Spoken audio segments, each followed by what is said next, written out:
Nantes, nouvelle nuit tendue, 11 interpellations. 11 personnes ont été interpellées dans la nuit de mercredi à jeudi à Nantes au lendemain de la mort d'un jeune de 22 ans tué par un policier lors d'un contrôle, a-t-on appris de sources proches du dossier. Parmi elles figurent 4 mineurs.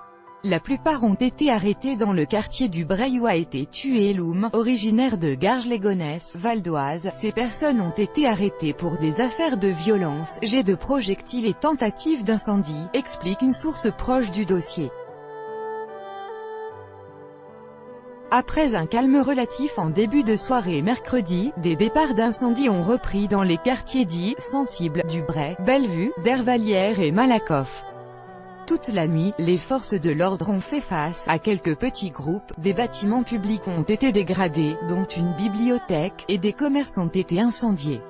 Une pharmacie a été détruite au d'Hervalières et une quarantaine de véhicules ont été incendiés. Dans la matinée, des carcasses de voitures encore fumantes étaient visibles, ont précisé les pompiers. Ces violences urbaines font suite au décès d'un jeune de 22 ans mardi soir vers 20h30 dans le quartier du Bray, lors d'un contrôle de police. Originaire de Garges-les-Gonesse, Val d'Oise, sous le coup d'un mandat d'arrêt pour vol en bande organisée, recel et association de malfaiteurs, il avait tenté de s'enfuir en effectuant une marche arrière, avait relaté mercredi le procureur de la République de Nantes Pierre Sénès. Un policier avait suivi le véhicule avant de faire feu une seule fois sur le chauffeur, l'atteignant au cou. Selon des sources proches du dossier, le conducteur aurait tenté de prendre la fuite en reculant sur un fonctionnaire de police, ce que n'a pas confirmé le procureur qui s'est refusé à répondre à toute question. Le conducteur est mort à l'hôpital vers 22h30. Le SRPJ de Nantes et l'Inspection générale de la police nationale, IGPN, ont été saisis. Un appel à témoins a été lancé par les enquêteurs.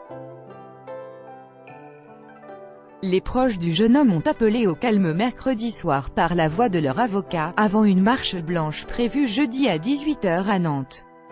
Le Premier ministre Édouard Philippe se déplace à Nantes jeudi, où il va notamment s'entretenir avec la maire ouvrante PS fermante Johanna Roland de la situation dans les quartiers de la ville.